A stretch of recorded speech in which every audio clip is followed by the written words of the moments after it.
congratulations, unbelievable performance to beat Ross Smith there. Just sum it up for us. Yeah, very happy. Obviously, hearing after my interview there, obviously I was 117 average at one point. I think I was on 120 at one point. But yeah, very happy with it. We know you love records and so on, and at one point you were threatening your biggest TV average, the average for the Masters as well. Were you aware of how well you were playing in the moment? I knew I was playing very well, but I think after when I was 2-0 up, we went off for a break, come back on stage, I looked up, and I was obviously 111, and 4 out of 4 on the doubles. I knew I was good on the doubles, but yeah, I'd rather stayed on stage and not had a break and just got it out of the way. But obviously Ross deserved his set. But yeah, we can move on to tomorrow. I say normally you love the break, but did the break come at the wrong time this time for you? Yeah, I think it came at the wrong time. Yeah, like I said, I would have just rather played, rather than go off for a break. But yeah, just happy with the win again. Do those averages mean something to you? And like the record one, I'm guessing that at some point you're going to eye up Michael's record TV average. And where is the ceiling? What could you achieve average-wise, you think? Yeah, I think I always want to break records. And obviously, if you put a big number in like I have just there, then it's always a positive moving into the next round. And we can only build on it, and yeah, we go again. And now thinking of it, try and break the record tomorrow. What do you think? Like Michael's 123 away. What do you think you could get if you played to your absolute limit? Yeah, well, obviously, I think did he do that? Is it the Premier League? Was it first to 6, first to 7? So what's that? 6-12s, 125. Could be done in the Premier League this year. We'll find out. But yeah, obviously records mean everything, and obviously I think I was 117 and then dropped down 10 points. But yeah, you just got to think of it. Then you got the win, so that's all that matters. Thank you. Well done, Luke. You talk about the average there, but is there a little bit of disappointment that it wasn't higher? It didn't manage to stay at that sort of 117 level? Yeah, I mean, on stage I only seen 111 after that second set when we came back on stage. But yeah, being told that the numbers were 117, 118 throughout the game means I'm doing something right. And yeah, obviously it got a bit scrappy at the end there. Ross even said to me, first 3 sets I was playing a robot. But yeah, obviously then he deserved his set, and then just to close it out meant the world to win. It does seem you've got that laser vision at the moment, sort of got those blinkers on, not showing too much emotion on the stage. Is that something that you feel is here to stay now, or is this just because it's a tournament you've not won before? Yeah, obviously it's the tournament I've not won, and like I said yesterday, just keep your head down, don't react to anything. Few things in the crowd again at the very front tonight, and even Ross said when we went off at 3-1, he's an idiot, that guy, whoever it was. I didn't know who it was, but it was just throughout the game, so even Ross obviously seen it. But yeah, like I said, from the world, just don't react and just get the job done.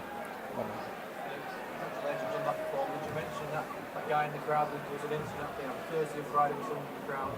What can the security and the community actually do to try and cut out the problems in the crowd? Yeah, well, I mean, obviously, if I'm winning, then it doesn't really matter.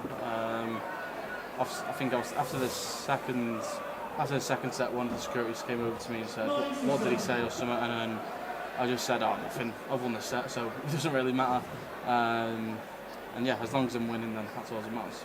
Should the referees get involved now, or could that sometimes make it worse? Yeah, I think obviously it could make it worse at times. Obviously, we've seen in the Premier League last year, me and Luke, when Kirk said stop whistling, and everyone started whistling, and I go on and miss doubles, Luke takes a leg. But I don't think he was aware of it, but obviously me and Ross was. But yeah, I got the job done, and that's all that matters. Speaking of Luke, he's from stage. Do you still see Luke Humphrey as your main rival? So Jan's up and coming with a great battle in Saudi, World Championship final. Who are your main rivals at the moment? Because for the past 2 years, really happy to see you and Luke. Yeah, I mean, obviously, me and Luke have been battling out for obviously 2 years now, coming up to 3 years. And obviously, Gian's doing great. Obviously, Michael, he didn't have a good tournament again. But like I've always said, Michael will be back. And obviously, I think leading up to the Premier League, obviously, being knocked out early here in this tournament, he'll be up for it. But yeah, I think as soon as the Premier League comes around, that's when you'll see the best out of me, Luke, Gian, Mike, Josh, and everyone else. you. Congratulations, Luke. After the drama last night against Mike, was the focus today on sort of producing the fireworks and a much more dominant performance? Yeah, I think obviously the main goal is just to win, but obviously to play well as well, it means everything.